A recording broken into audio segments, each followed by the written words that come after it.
नमस्कार करता हूं, स्वागत करता हूं आप सभी का एनडीटीवी राजस्थान पर। मेरे साथ मेरा नाम है आदित्य झा और हम आज काश पेशकश में जो है बात कर रहे हैं बांधों के सूखे के बारे में। जी हां, देखिए अप्रैल में ही बांध अलर्ट देने लगे। अब आपके मन में एक सवाल आएगा कि अलर्ट देना क्या होता है। आप सोच रहे होंगे कि आखिर बांध क्या और किस तरह का अलर्ट दे रहे हैं। तो दरअसल अलर्ट इस मायने में कि अप्रैल में ही बांध सूखने लगे हैं।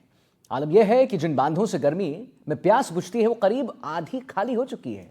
सवाल यह है कि अगर अप्रैल में ही हालात ऐसे हैं तो फिर मई और जून में क्या स्थिति रहेगी। पीक गर्मी में लोगों की प्यास कैसे बुझाई जाएगी। वैसे उससे भी बड़ा सवाल यह है कि आखिर अप्रैल में ही बांध क्यों सूखने लगे हैं। क्या बेहतर जल प्रबंधन के अभाव में जल सोर्स रिचार्ज नहीं हो रहे हैं। चर्चा इन्हीं सवालों पर आज हम करने वाले हैं। तो देखिए अप्रैल का महीना आ चुका है और बांध जो है अलर्ट देने लगे हैं। अमूमन है आपके मन में एक सवाल आएगा कि बांध कैसे अलर्ट देंगे। आप सोच भी रहे होंगे कि आखिर बांध क्या कहेंगे और किस तरह का अलर्ट दे रहे हैं। तो दरअसल देखिए अलर्ट इस मायने में है कि अप्रैल में ही बांध सूखने लगे हैं।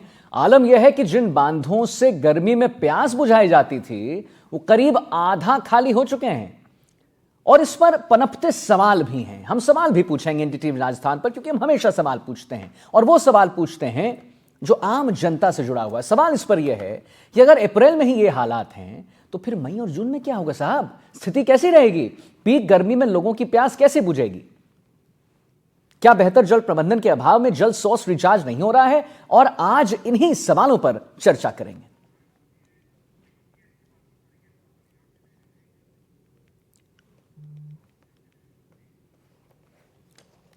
तो क्या बेहतर जल प्रबंधन के अभाव में जल सोर्स रिचार्ज नहीं हो रहा है, और अगर नहीं हो रहा है तो क्यों नहीं हो रहा है। क्या कुछ हम इसमें कर सकते हैं कि पानी को बचाया जा सके, अभाव को कम किया जा सके। इसी सिलसिले में हमारे साथ बात करने के लिए कुछ एक्सपर्ट्स जुड़ गए हैं। हमारे साथ ओपी गुप्ता जी हैं, रिटायर्ड निगम कमिश्नर हैं जयपुर से। प्रोफेसर नरेश चंद्र पंत हैं, आप जियोलॉजिस्ट हैं, बहुत बहुत स्वागत है आपका। और प्रोफेसर आप दिल्ली में भी रहे हैं, आपने आईटी में भी पढ़ाया है बच्चों को। भरत रत्न गौर हैं, रिटायर्ड एग्जीक्यूटिव इंजीनियर हैं। और सबसे पहले जरा मैं चलना चाहूंगा ओपी गुप्ता जी के पास। और गुप्ता साहब आपका बहुत बहुत स्वागत करेंगे और जरा आपसे जानना चाहेंगे गुप्ता साहब कि क्या पानी का दोहन ज्यादा हो रहा है, जो हमने पूछा भी इस सवाल, या फिर कंजर्वेशन के अभाव में वाटर रिचार्ज नहीं हो रहा है। क्या मूल प्रॉब्लम है जिसकी वजह से जो है बांध जो है वो सूख रहे हैं।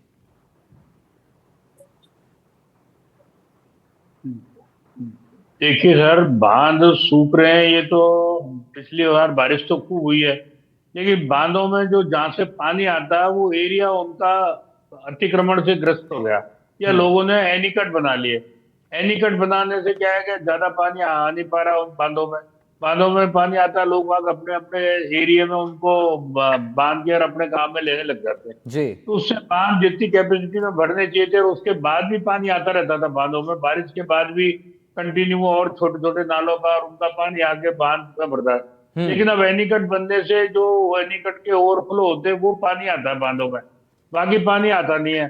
तो इस कारण से बांधों की स्थिति, और जो मिट्टी बांधों में भर गई उसको भी खाली बहुत कम किया जाता है। तो बांधों की जो पानी की कैपेसिटी होती है वो कम हो गई। तो बांधों की तो ये पोजीशन है, और ज्यादा दोहन तो ज्यादा हो ही रहा है, इसमें कोई शक नहीं है। लोग बाग अपने खेती के लिए पहले रास्तों में ही उनको जो नाले नाले होते हैं उनको काट लेते हैं और अपने खेतों में पानी ले जाते हैं। जी, तो ये कारण है। इसके ये सब अलावा कारण है। अजीत सिंह जी हमारे साथ जुड़, जी आता हूं आपके पास। अजीत सिंह जी हमारे साथ जुड़े में एग्रीकल्चर एक्सपर्ट हैं। अजीत जी जरा आपसे पूछना चाहेंगे कि क्या पानी की कमी के कारण फसलों की उत्पादकता जो है उस पर असर पड़ रहा है, और अगर पड़ रहा है तो इससे किसानों को कितना बड़ा नुकसान झेलना पड़ रहा है। अजीत जी। देखिए, ये पूरी खाद्य सुरक्षा के लिए बहुत बड़ा खतरा है। जिस तरीके से एक्सट्रीम वेदर की घटनाएं हमारे सामने हो रही हैं, अभी तक हम देखते आए हैं कि, और बहुत इस पे पिछले 20-30 साल से काफी चर्चा हुई है कि किस तरीके से जलवायु परिवर्तन का खतरा है, ग्लोबल वार्मिंग का खतरा है। लेकिन अब ये खतरा हमारे सामने खड़ा है। हम देखते हैं कि किस तरीके से बरसात के दिनों में सामान्य से अधिक बारिश हुई है इसी राजस्थान में, और अब मार्च के आखिरी दिनों में ही 40-42 डिग्री 43 डिग्री, आज गुजरात के अंदर कई जगह ऐसी हैं जहां 44 डिग्री, और राजस्थान में कई ऐसी जगह है जहां 42 और 43 डिग्री टेम्परेचर पहुंच रहा है। नहीं, और सबसे बड़ा सवाल यह है कि अप्रैल का महीना चल रहा है, हमारे सामने अप्रैल का महीना चल रहा है। जी जी, आने वाले समय में क्या होगा, यही हम सवाल पूछ रहे हैं। जी, मार्च में 40 डिग्री क्रॉस करके गया था मार्च के आखिर में भी। हम्म। तो ये जो खतरा हमारे सामने खड़ा है, इसमें बड़ी लॉन्ग टर्म प्लानिंग की जरूरत है। इसको हम टुकड़ों टुकड़ों में नहीं देख सकते। ये सिर्फ ना बांधों का सवाल है केवल, ना खाद्य सुरक्षा का सवाल है, ये हमारे लिए बहुत बड़ा अस्तित्व का सवाल है जी। और इसके लिए बहुत बड़ी प्लानिंग की आवश्यकता है। अभी तक हुआ क्या है कि हमने बहुत छोटे छोटे हिस्सों में समस्याओं को देखा है। इसके लिए बहुत व्यापक और बहुत कॉम्प्रिहेंसिव प्लानिंग की जरूरत है और बहुत कारगर और सॉलिड कदम को उठाने की जरूरत है, वरना इसका असर हमारी खेती के ऊपर, हमारी उत्पादकता के ऊपर, खाद्य सुरक्षा के ऊपर तो पड़ेगा ही, हमारी पूरी इकोनॉमी के ऊपर, हमारे जनजीवन के ऊपर। बहुत सही बात। इस साल आईएमडी ने चेतावनी दी है कि जो हीट वेव के दिन है उसका असर पूरे आम मजदूर से लेके उद्योग तक और पूरी इकोनॉमी के ऊपर पड़ रहा है और पड़ेगा। तो उसके लिए जो हमारी तैयारी होनी चाहिए, बिल्कुल, उसके लिए जो अभी जिस तरह की तैयारियां हैं, कई साल से ऐसी बात हो रही थी कि कॉम्प्रिहेंसिव प्लान बनना चाहिए, लेकिन बहुत कम राज्य ऐसे हैं, बहुत कम ऐसे जिले हैं जहां वो कॉम्प्रिहेंसिव प्लान बन पाया है। हीट स्ट्रोक को लेके, हीट वेव को लेके, क्लाइमेट की जो एक्सट्रीम घटनाएं हो रही हैं उनको लेके। और ये ऐसा नहीं कि एक दिन में हुआ है, पिछले 5-7 साल के अंदर 2024 भी अभी तक का सबसे गर्म साल रहा था। तो ये ऐसी एक खतरा है जो हमारे सामने मतलब हर साल आग दे रहा आप सर कह रहे हैं और कि हर साल कॉम्प्रिहेंसिव लगातार प्लान, होता जा रहा है। कॉम्प्रिहेंसिव प्लान, एक ढांचा, एक प्लान ऑफ एक्शन बनाना बहुत आवश्यक है। चलिए, भरत रत्न गौर जी हमारे साथ जुड़ रहे, रिटायर्ड एग्जीक्यूटिव इंजीनियर हैं आप। सर, हम प्लानिंग की बात कर रहे हैं, एक प्लान ऑफ एक्शन की बात कर रहे हैं। जरा आपसे जानना चाहेंगे, आप एग्जीक्यूटिव इंजीनियर रहे हैं, क्या बांधों के रखरखाव और मरम्मत के लिए सर पर्याप्त धन आवंटित किए जा रहे हैं क्या, कि हम प्लान ऑफ एक्शन को आगे बढ़ा सकें? बांधों, राजस्थान में अगर देखा जाए इस परिप्रेक्ष्य में, तो प्रमुख रूप से जो बड़े बड़े बांध हैं वो राणा प्रताप सागर, जवाहर सागर है, बीसलपुर है, माई है, जाखम है। इन बांधों में जो अभी जो केंद्रीय योजना के तहत, जो ड्रिप के तहत इनका, क्योंकि बरसों से इन पे तो रखरखाव पे पैसा तो उपलब्ध हो नहीं पाता था, लेकिन इनको जो अभी ड्रिप योजना है जो, उसके तहत इसकी जो प्रथम और द्वितीय चरण चल रहे हैं, उसमें बजट आवंटन और इसमें अनाउंसमेंट में प्रावधान लिए गए हैं। जो बीसलपुर में तो कार्य कराए भी जा चुके हैं, मॉडर्नाइजेशन का कार्य करा दिया गया है। और राणा प्रताप सागर, जवाहर सागर और कोटा बैराज, इसके लिए ये डीपीआर जो चल रही है, लेकिन इसकी अभी टेंडर प्रणाली अभी कंप्लीट नहीं हुई है। और जहां तक रहा जाए कि बजट उपलब्ध पर्याप्त मिलने में, तो वो मेरे अगर विचार में, जो मेरा अनुभव है नौकरी का, तो वो जितना पर्याप्त बजट होना चाहिए वो उपलब्ध हो नहीं पाता है। और इसके मेंटेनेंस के लिए जो आजकल जो पानी की जो अभी जो गवर्नमेंट ने तो काफी स्कीमें चला रखी हैं जी, लेकिन इम्प्लीमेंटेशन की बात जहां तक करें तो वो जो जैसे अभी आपकी एमजे से के तहत ही जो मुख्यमंत्री जल स्वावलंबन योजना जो है, आपका जल सहेली योजना है, रेन वाटर हार्वेस्टिंग है, हमारे खेत का पानी खेत में रोकने का, जो आप वाटर की स्केर्सिटी की अपन जो बात कर रहे हैं, वो स्केर्सिटी एक्चुअल फैक्ट्स तो यही बताते हैं कि 2023 के आंकड़े कि भूमि का जल का दोहन जो ज्यादा है इन कंपैरिजन टू आपके रिचार्जिंग। इतनी सारी स्कीमें करने के बावजूद भी जो रिचार्जिंग से ज्यादा दोहन हो रहा है, क्योंकि हमारे यहाँ इस पे कोई कंट्रोल नहीं है। अब अगर इस परिप्रेक्ष्य में देखा जाए, बिल्कुल, कि ड्रिलिंग अपन जैसे अभी इस पर कोई कंट्रोल नहीं। आता हूं प्रोफेसर, आपके पास आता हूं। हमारे साथ प्रोफेसर नरेश चंद्र पंत जी भी जुड़े हुए हैं, जियोलॉजिस्ट हैं। सर, हम हमेशा वाटर रिचार्ज की बात करते हैं, वाटर हार्वेस्टिंग की बात करते हैं, तो एक बात जरा हमारे दर्शकों को बता दीजिए आप कि वाटर हार्वेस्टिंग और वाटर रिचार्ज में क्या कुछ ऐसा संबंध है, क्या कोई कनेक्शन है सर, क्या जिससे यह समझा जा सके कि आखिर अगर कमी हो रही है बांधों में तो क्यों कमी हो रही है? क्या कुछ ऐसा संबंध है इन दोनों में, वाटर साइकिल में और वाटर रिचार्ज में, जिससे समझा जा सके कि बांधों से पानी क्यों विलुप्त हो रहे हैं? आदित्य जी, सबसे बड़ी बात यह है कि हम एक शुरुआत से देखें कि जितनी बारिश गिरती है, क्या अगर हम उसका कुछ अच्छा हिस्सा रोक पाएं, बिल्कुल, तो क्या ये समस्या रहेगी या नहीं रहेगी? बिल्कुल, वाटर हार्वेस्टिंग कर पाएं जी। सबसे बड़ी बात यह है कि जितनी बारिश गिरती है उसका ज्यादातर हिस्सा समुद्र में चला ही जाता है। तो इसका मतलब यह है कि प्रकृति जितना पानी देती है, अगर हम उसको सही तरीके से रोक सकें, प्रबंधन कर सकें, तो हमारी जरूरतें, चाहे पॉपुलेशन काफी बढ़ गई हो, हमारी जरूरतें पूरी हो सकती हैं जी। तो कहीं ना कहीं हम इसमें फेल हो रहे हैं या हमारी कमी रही है। नहीं अब मतलब इस पे प्रोफेसर 2-3 साहब आप बातें कह रहे हैं कि और चाहे अगर पॉपुलेशन, क्योंकि ओवर पॉपुलेशन भी एक बहुत बड़ा मुद्दा है, तो रहे ओवर पॉपुलेशन, लेकिन अगर हम वाटर को हार्वेस्ट करना अच्छे तरीके से सीख लें तो फिर चीजें ठीक हो जाएंगी। हाँ, तो चीजें हो सकती हैं, मतलब क्वांटिटेटिवली ऐसा नहीं है कि नहीं हो सकता।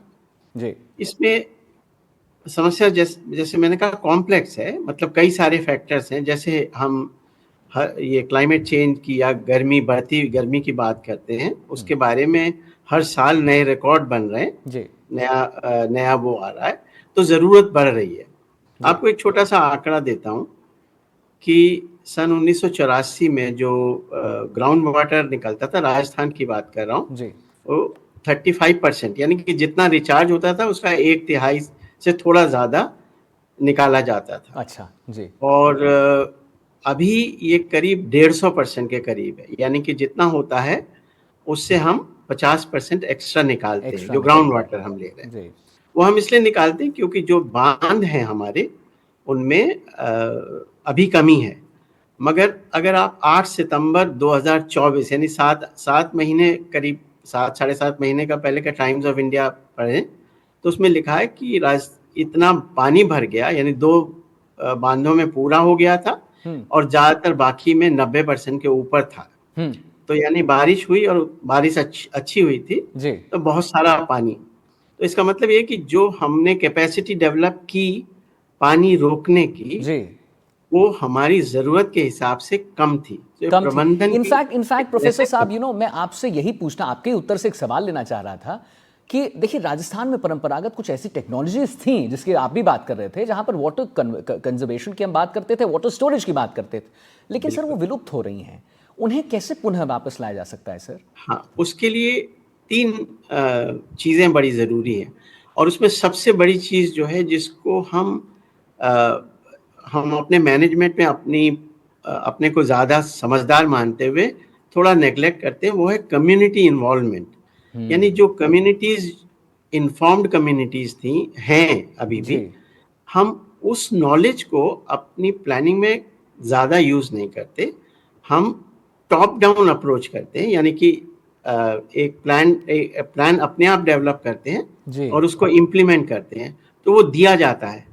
उसका मैं ये नहीं कह रहा कि वो ही सही है, मगर एक सामंजस्य से अगर ये चीज़ हो, यानी कि जो एक ट्रेडिशनल नॉलेज है जो इस इलाके के लिए अपने अलग तरीके से, देखिए राजस्थान में ही एक एंड से वेस्ट से ईस्ट तक जो रेनफॉल का प्रेसिपिटेशन है वो 100 से 1000 मिलीमीटर एनुअल प्रेसिपिटेशन वेरी करता है, काफी ज्यादा सिग्निफिकेंट है। जी केवल 2 मेजर रिवर्स हैं, तो पानी अगर आप इकट्ठा करेंगे, नदी का भी पानी कहीं लेके आएंगे और इकट्ठा करेंगे, 2 तरीके हैं। एक छोटे छोटे बांध से करेंगे, मगर क्योंकि टेम्परेचर ज्यादा है तो बहुत छोटे शैलो लेवल का रिजर्वायर होगा, तो उसका इवेपोरेट होकर उसे रोकना मुश्किल होगा। जी तो आपको बड़ा रिजर्वायर जो है वही सक्सेसफुल रहेगा लॉन्ग टर्म में। जी तो इन दोनों मेजर रिवर्स के बीच में आपको बीच के सारे इलाके के लिए पानी प्रोवाइड करना है, बहुत सही बात। तो एक बहुत कॉम्प्रिहेंसिव सोच चाहिएगी उस पानी को डाइवर्ट करके और रोकने मतलब वही बात है सर कि कॉम्प्रिहेंसिव सोच चाहिए और उसे इंप्लीमेंट करना बहुत आवश्यक है। डॉक्टर हाँ, मनमोहन और सिंह हमारे इसमें साथ। कम्युनिटी को इन्वॉल्व करना कम्युनिटी बहुत को जरूरी इन्वॉल्व करना, कुछ मैसेज को डिसमिनेट करना, फैलाना बहुत इंपॉर्टेंट है। आता हूं सर आपके पास। डॉक्टर मनोहर सिंह जी राठौड़ हमारे साथ जुड़ गए, वाटर एक्सपर्ट हैं। सर आपसे जरा जानना चाहूंगा एक बड़ा सिंपल सा सवाल लेकिन बहुत ही ज्वलंत मुद्दा कि राजस्थान के बांधों में पानी की आखिर कमी के कारण क्या है? क्या ज्यादा दोहन है, या वाटर कंजर्वेशन नहीं हो जिसकी हम बात कर रहे हैं वो, या वाटर रिचार्ज का अभाव है वो? सर डॉक्टर मनोहर। इसमें जो सबसे बड़ी कौन से बांध, कहाँ पानी नहीं आता, तो हमारे पास 3 तरह के बांध हैं। बड़े बांध, बीच के बांध, मध्यम मीडियम साइज और स्मॉल, जी जिसको माइनर कहते हैं। तो बड़े बांध और मीडियम मिला के करीब 122 या 120 मान लो, और बाकी कई हजारों में जो हैं वो हैं माइनर। तो माइनर डैम्स जितने हैं उनमें उनके रख रखाव ठीक नहीं हो पाता, तो उनके अंदर पानी कई बार 5 वर्ष में आता है, 6 वर्ष में आता है, 10 वर्ष में आता है। जी और जो बड़े डैम हैं उनके अंदर उनका कैचमेंट एरिया थोड़ा सुरक्षित है, इसलिए उसके अंदर पानी आता है और बड़ा भी है कैचमेंट एरिया। जी और क्योंकि उसके लिए बांध है और बहुत सजगता भी है डिपार्टमेंट की, तो इसलिए वहां पानी आपको मिलेगा, आता है। लेकिन असली में तो जो इतना हमारे यहाँ वाटरशेड के जितने काम हुए, जो कैचमेंट एरिया है उनके अंदर जितने एनक्रोचमेंट हुए हैं, जो हमारे नदी नाले जो स्रोत थे, जो माइनर स्ट्रीम्स थी, उन सब के ऊपर कब्जे हो गए।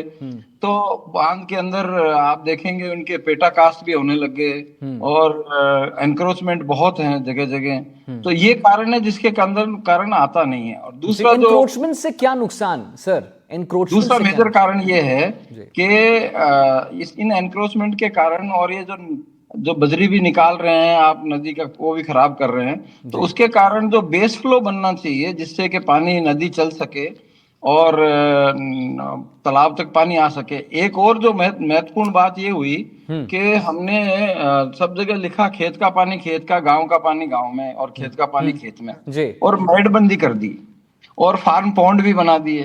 तो अब आप घर से, गांव से पानी बाहर निकलना देना ही नहीं चाहते, तो वो नाले नहीं बहेंगे तो नदी में पानी नहीं आएगा। तो आप खुद ही ऐसा सारा, एक तरफ तो हमारे बरसात बहुत कम, प्रेसिपिटेशन बहुत कम, जी। और वो उसमें भी अगर बरसात देखते हैं तो उन बरसातों में से सिर्फ 2 ही बरसात ऐसी या 3 बरसात ऐसी होती है जिसमें के पानी बहता है। बाकी तो ऐसे छिड़का सा होता है, उससे कुछ नहीं होता, उससे रिचार्ज भी नहीं, मतलब फ्लो बनता ही नहीं है।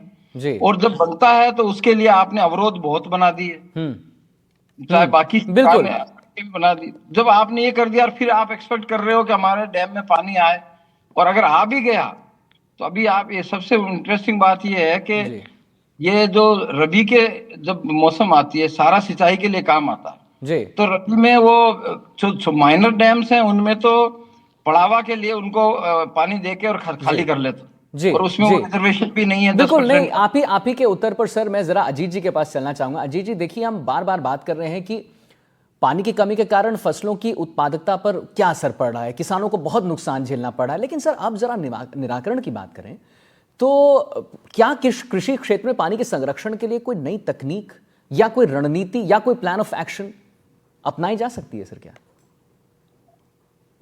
बिल्कुल इसमें जरूरत है। देखिए, एक तो इस बात को मानने की जरूरत है कि ये एक इमरजेंसी है। जो क्लाइमेट की जो स्थिति है वो एक इमरजेंसी की तरह है। जैसे कोविड का समय था और एक इमरजेंसी सिचुएशन थी, तो सारे हेल्थ के प्लान, सारी व्यवस्थाएं, सारा टीका जी जी जी। ओपी गुप्ता जी के पास चलते हैं। आता हूं सर आपके पास। ओपी गुप्ता जी, एक बात बताइए कि पानी की कमी के कारण शहरी विकास पर कितना असर पड़ रहा है, कितना प्रॉब्लम। देखिए, गांव की बात हम करते हैं, इनफैक्ट हमने एनडीटीवी राजस्थान पर कुछ ऐसी खबरें प्रमुखता से दिखाई हैं और चलाई हैं जहां पर महिलाओं को बहुत दूर ट्रैवल करके पानी लेने जाना होता है। लेकिन सर ये तो हो गई गांव की बात, ढाणियों की बात, लेकिन शहरी विकास पर क्या असर पड़ रहा है इसका? ये कोई भी आदमी, नया आदमी शहर में आता है या वो तो बाहर से आता है, वो पहले पहले देखता है मैं पानी की स्थिति क्या है। जी। तो जयपुर में या जैसे आता है उसको पता है भाई आप जयपुर में पानी की व्यवस्था ठीक है, मतलब पीने का पानी मिलता है, पर्याप्त पानी है, तो वो आता है। पहले नदियों के किनारे शहर बसते थे, तो इसी तरह पानी की से तो पूरा शहर चलता है। हर काम के लिए पानी आवश्यक है। तो आदमी विकास कुछ शहर का जब ही होगा जब एक पॉपुलेशन बढ़ेगी, फैक्ट्री लगे, कोई भी फैक्ट्री लगानी है तो बिजली और पानी, 2 चीज देखेगा। तो विकास की हर पॉइंट पर पानी की आवश्यकता है जी। तो आप देखिए किसी शहर का विकास क्यों होगा, सबसे ज्यादा कारखाने लगेंगे, फैक्ट्री लगेंगे। फैक्ट्री के लिए सबसे पहली चीज क्या पूछी जाती है कि वहाँ पानी की स्थिति क्या है और क्या है, बिजली की स्थिति क्या है। बिजली तो आजकल सोलर प्लांट भी आ गए, प्लांट भी हो गए, लेकिन पानी तो नेचुरल मिलेगा जब भी उस शहर का विकास होगा। तो हर शहर के विकास में पानी की सबसे महत्वपूर्ण भूमिका होती है। आदमी बाहर से आएगा तो भी पानी का पता करेगा। जी। नहीं, पर गुप्ता जी जरा आपसे ये पूछना चाहूंगा, बहुत सही सब आप बात कर रहे हैं कि किसी भी शहर के विकास के लिए पानी की आवश्यकता उतनी होती है, फैक्ट्रीज लगते हैं, 10 प्रकार की चीजें लगती हैं। लेकिन सर क्या इन्हीं फैक्ट्रीज को शहरी क्षेत्रों में पानी की कमी का कारण माना जाए क्या? जी, पानी की कमी फैक्ट्री, हर फैक्ट्री में तो पानी की दिक्कत नहीं आती है। कुछ फैक्ट्रियां ऐसी होती है जिसमें पानी ज्यादा कंज्यूम होता है, जैसे कपड़े की धुलाई की है या वो है। बाकी हर फैक्ट्री में इतना पानी कंजप्शन जरूरी नहीं है। कुछ फैक्ट्रियां होती है, मैं मानता हूँ उसको, लेकिन वो उसी तरह की लगती है, जब पानी पर्याप्त है वहीं पर ही वो फैक्ट्री लगाते हैं लोग बाग। कोई पीने के पानी को काट के उससे फैक्ट्री काम में लेगा, ऐसा बहुत कम होता है। अच्छा जी, आता हूं आपके पास सर। भरत रत्न गौर जी, आपसे जरा पूछ लूं कि जैसा अब हम एक रेमेडी की बात कर रहे हैं भरत जी, तो भविष्य में बांधों के संरक्षण के लिए सर कौन से नए प्रोजेक्ट शुरू किए जाने हैं सर? अभी जितने जो प्रोजेक्ट्स ऑलरेडी जो हैं एग्जिस्ट, उनके अलावा भी प्रोजेक्ट्स की प्लानिंग तो अभी नहीं है। इसके ईआरसीपी का जो जो कंसर्न चला है उससे वो जरूर कारगर साबित होगा, क्योंकि इसमें जो कुछ अपने राजस्थान के दक्षिण पूर्वी में जो नदियां, मैक्सिमम नदियां जी। हैं, उनमें पानी की अधिकता है। उन पानियों को इक्वल डिस्ट्रीब्यूट करेंगे, क्योंकि ये पानी वेस्टेज होकर दूसरे स्टेट में चला जाता है, जैसे पार्वती है, काली सिंध है, चंबल है। उनको जो ईआरसीपी का जो ये जो अभी स्कोप चल रहा है, और इसमें जो आगे फ्यूचर में इसका जो कंप्लीट इम्प्लीमेंटेशन होने के बाद इस पानी का इक्वल डिस्ट्रीब्यूशन हो जाएगा, तो काफी हद तक इसका समाधान होगा जी। नंबर दो ये है कि जो अभी जो मैं जो 2023 के आंकड़े बता रहा हूँ आपको, इसमें आपको 16.73 बीसीएम पानी की तो निकासी की गई है और 12.45 ही अपने इनपुट हुआ है। तो दोहन ज्यादा हो रहा है। दोहन पे कंट्रोल करना राज्य सरकार को प्राथमिकता पे करना चाहिए। और मेरा सुझाव ये है कि इसको जो अपनी बोरिंग को भी मेटराइज कर देना चाहिए, क्योंकि बोरिंग जो भी कर लेता है वो अनकंट्रोल्ड पानी का यूज करता है, उसके ऊपर कोई कंट्रोल नहीं है। बहुत सही खेतों में हम आए दिन देखते हैं, जब हम इरिगेशन में थे, जब जाते थे फील्ड में, तो चल रही है तो मोटर चल रही है, रात में जा रहा है, पानी बह रहा है, उसका कोई कंट्रोल नहीं है। तो मेटराइज सिस्टम करने की अगर गवर्नमेंट मंशा रखती है तो उस पर काफी हद तक कंट्रोल किया जा सकता है, कि उसको पैसा देना पड़ेगा, तो भूजल दोहन में उसमें बहुत कंट्रोल आएगा। और एक रिचार्जिंग की बात करें तो रिचार्जिंग में जितने भी ये अपनी गवर्नमेंट की योजनाएं चल रही हैं, अभी रिसेंटली RRR में भी 60 छोटे छोटे जो पूरे पुराने तालाब थे जिनकी कोई सार्थकता नहीं थी, उनकी सार्थकता को बढ़ाने की कोशिश की है। तो कुल मिला के ये है कि भूजल दोहन को कंट्रोल किया जाए, और एक इरिगेशन को प्रणाली को जो फ्लो से लेकर और आपको इरिगेशन स्प्रिंकलर पे भी कन्वर्ट करने पे जो पानी की सेविंग होगी, उससे भी हम काफी कुछ पानी की बचत कर सकते हैं। अब इसका स्ट्रिक्ट इम्प्लीमेंटेशन बहुत ज्यादा जरूरी है। जी भरत जी, अभी आपने एक टर्म यूज किया, जिसका आपने टर्म यूज किया इक्वल डिस्ट्रीब्यूशन ऑफ वाटर, जरा, और ये मेजर स्टेट्स में होता है, ये जरा हमारे दर्शकों को बता दीजिए कि क्या है ये इक्वल डिस्ट्रीब्यूशन ऑफ वाटर, और उससे कैसे वाटर को कंजर्व कर पाएंगे। इसको अपन अपने गरीबी अमीरी का भी डिस्ट्रीब्यूशन से ले सकते हैं। यहाँ पर जैसे अभी राजस्थान के परिप्रेक्ष्य में जनरली जो मेन रिवर्स हैं वो अपने साउथ और ईस्ट, जो अपना उदयपुर जयपुर जो संभाग है इधर हैं, इधर मैक्सिमम है, काली सिंध है, पार्वती है, आपका चंबल है, ये रिवर है। आप इधर जो वेस्ट साइड में चले जाइए, उसमें रिवर्स नहीं के बराबर है।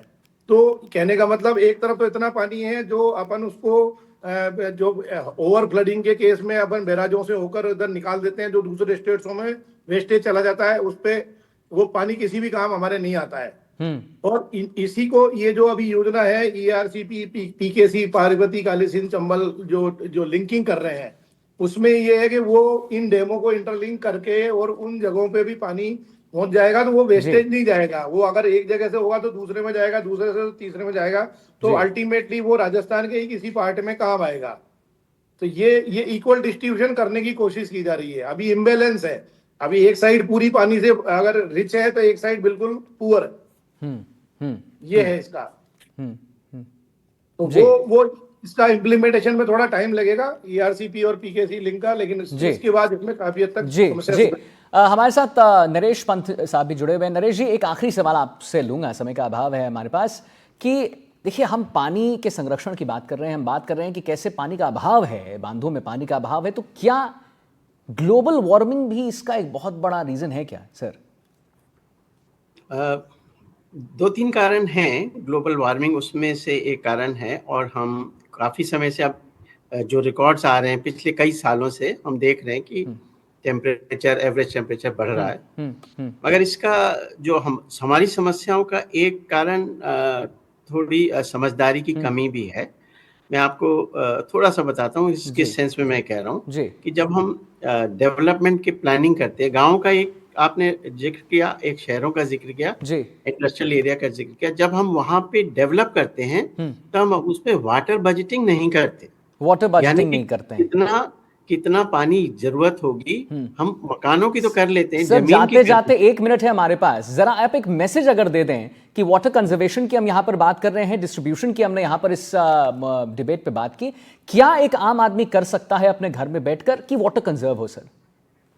सो दो बातें हैं। आम आदमी तो देखिए समझदारी से यूज करेगा तो वो जहां पे ज्यादा है वहां पर भी समझदारी से यूज करेगा, तो जी वही सबसे इम्पोर्टेंट बात है। जी जी, मगर उससे ऊपर सरकार की बात है कि वो उन चीजों सरकार कर ठीक रही है, है, मैं ये नहीं कहता ठीक कि है, नहीं कर रही। समय का अभाव है सर, बहुत बहुत धन्यवाद करें। डॉक्टर मनोहर जी, एक आखिरी सवाल आपसे कि क्या एक बेसिक मैसेज आम जनता के लिए, वो कैसे अपने घर पर क्या कुछ कर सकते हैं कि वाटर कंजर्वेशन हो सर?